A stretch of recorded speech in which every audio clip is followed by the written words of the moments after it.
ధ్యానంతో ఒత్తిడి నుంచి విముక్తి కలుగుతుందని ఎమ్మెల్యే గొండు శంకర్ అన్నారు.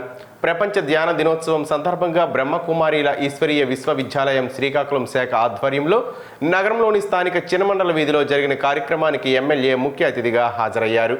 ఈ సందర్భంగా ఆయన మాట్లాడుతూ ధ్యానం వల్ల చాలా ప్రయోజనాలు ఉన్నాయని, అలసిపోయినప్పుడు ధ్యానం చేస్తే తక్షణమే శక్తి సమకూరినట్లు అనిపిస్తుందని తెలిపారు.